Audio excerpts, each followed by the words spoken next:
One of the things we keep talking about in Michigan, our region, and the city of Detroit is connecting people with the skills for the jobs that need to be done.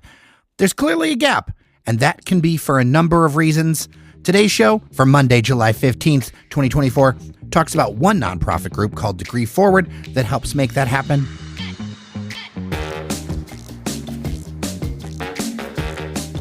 I'm Jairus Days, and I had a great conversation with Danielle North, who is a dynamo of energy, and we covered a lot of ground. I hope you enjoy it and get something out of it.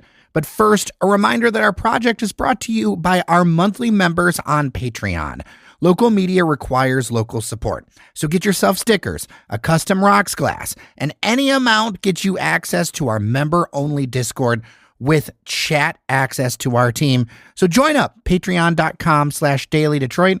That's patreon.com/dailydetroit.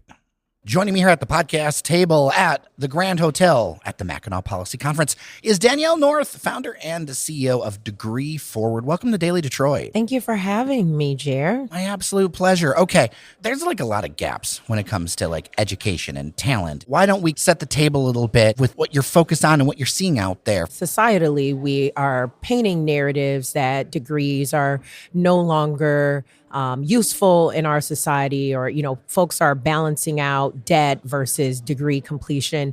And still, the statistics by far and large are showing in order for you to have a sustainable living where you're not in debt and where you can pay your bills and provide for your family, a degree is still that pathway into the middle class, or what we call actually having a beyond a livable wage, actually. And so we are focused at Degree Forward on degree completion.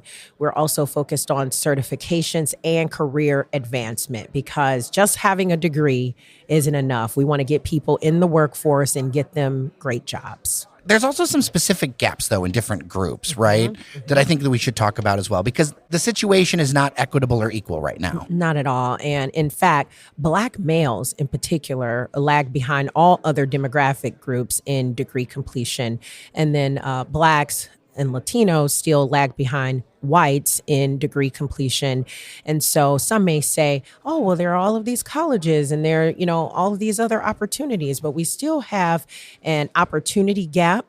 We still have a knowledge gap. And so if you are a first generation college student, meaning no one else in your family ever went to college. You also see this in poor whites and in rural communities as well, where there are a number of first generation students who are coming in where you don't have resources, someone who you can go to when you feel stuck, when something's happening at school. Those students tend to just drop it, walk away. Yeah.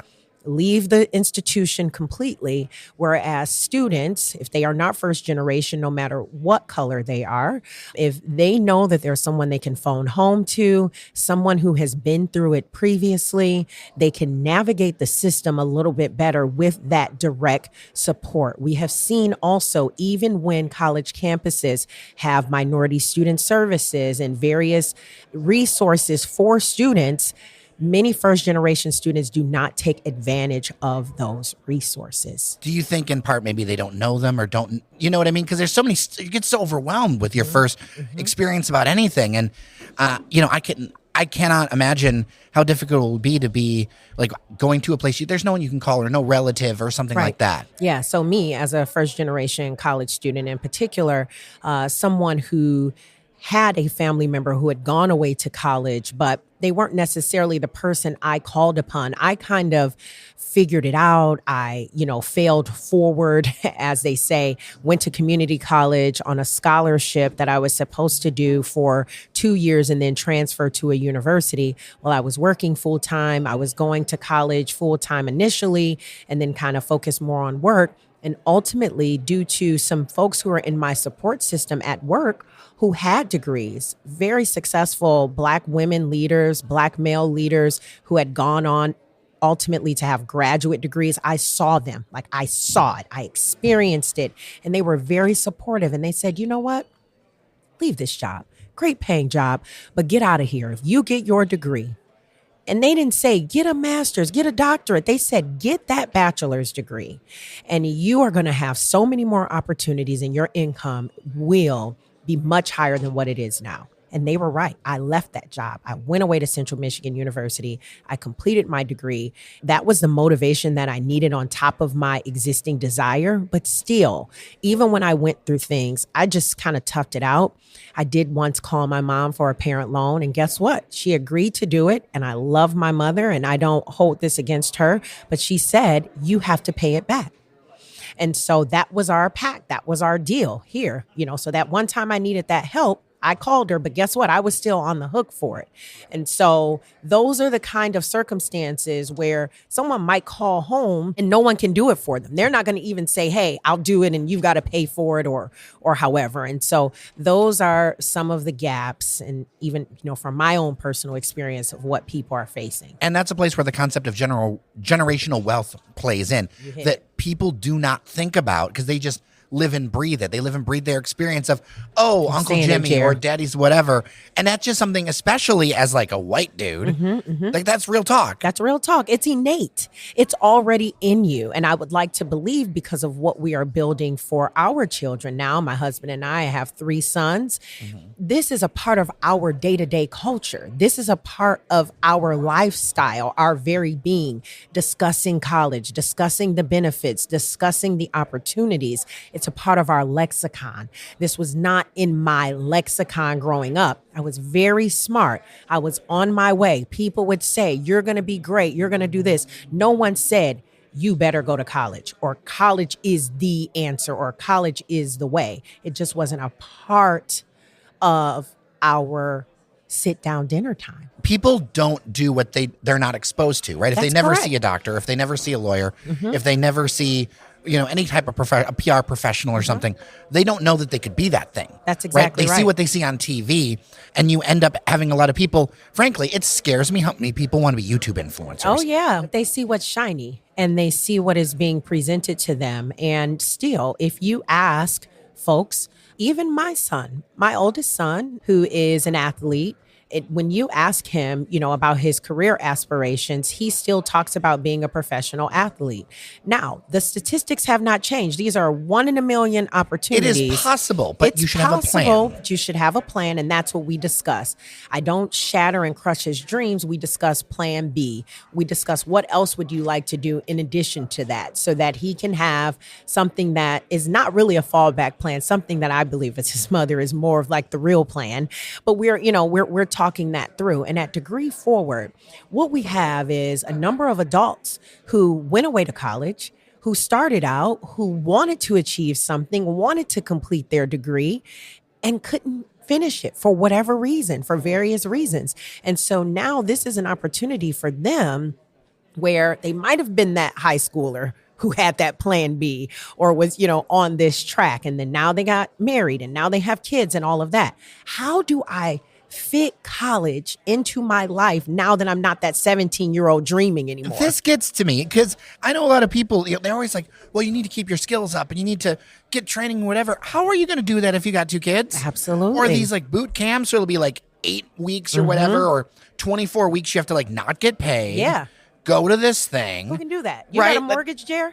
Right. You got bills to pay. You got mouths to feed. got mouths to feed. Come on. And so those programs end up by definition becoming exclusionary. Absolutely. Because they're not as flexible and they're not looking at that in that greater way. So what are the ways that Degree Forward looks to bridge that gap? Absolutely. And to be clear, these other opportunities are not intentionally they're not. excluding people. It's just the way we've done things. Come into this classroom, sit here, listen to this lecture. Okay, that sounds great, but how we're supporting people is that it's an accelerated and affordable degree because it is completely online. It is competency-based. And what I mean by that, you are doing real-world projects that are essentially like assignments that you would get on a job.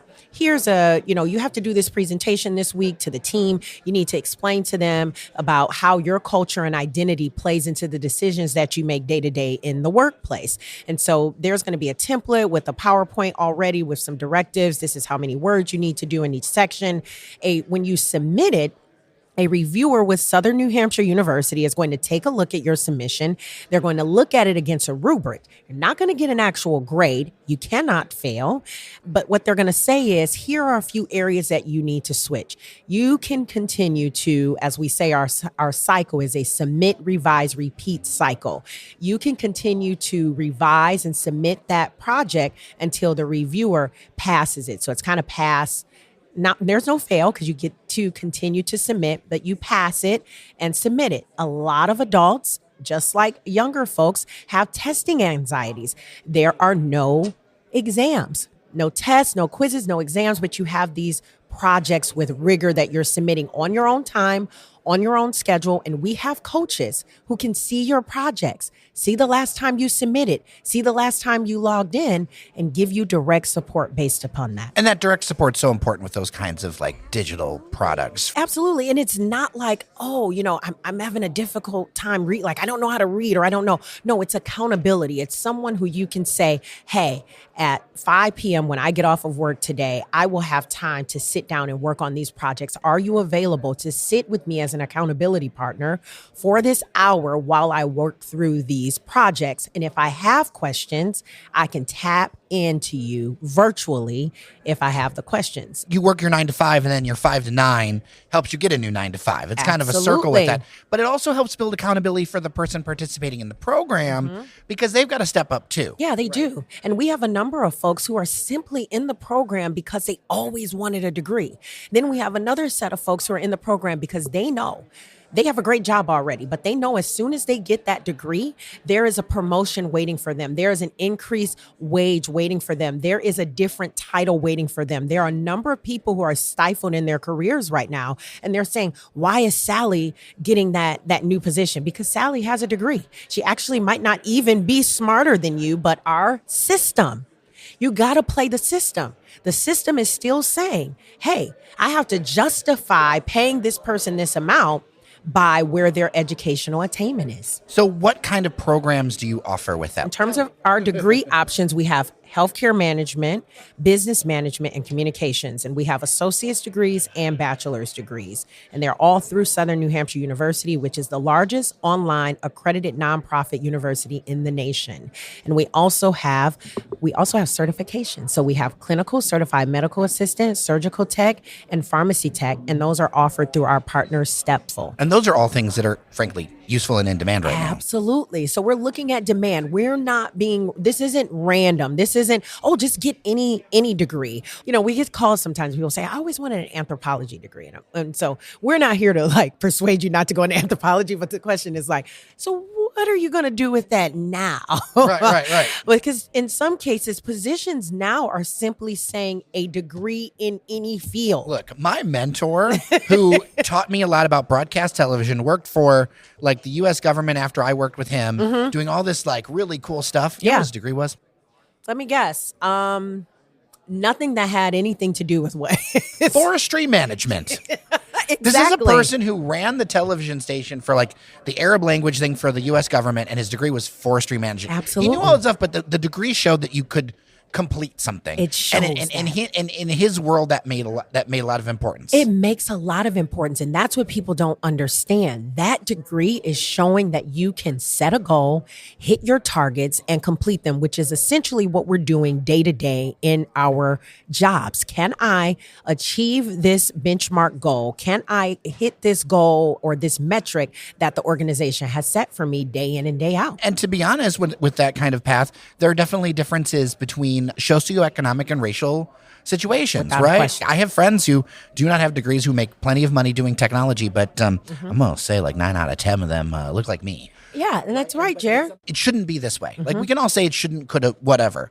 But the reality is that it is a inequitable system. That's right. That requires different things. And the inequities in the system that also exist have a lot to do with the financial aspect of the system. And so what you are seeing with our program It's $7,000 a year, completely affordable. If you are fully Pell eligible, that's going to almost cover the total amount for the year. So this is a really great opportunity for high school graduating seniors as well, particularly if you say, hey, I want to do this for 2 years and then maybe move on to a university. So it's available to people in different stations of their life. Absolutely. Okay. And the other inequity that I was going to mention with the financial piece is that you have folks who will go off to college and exhaust their financial aid, gaining up all these credits and never obtaining a degree. We have to do something about that. A person shouldn't be allowed to just, people will call us and they'll say, well, I've got 120 credits. I know people like this. Yeah. And they say, so I'm almost done.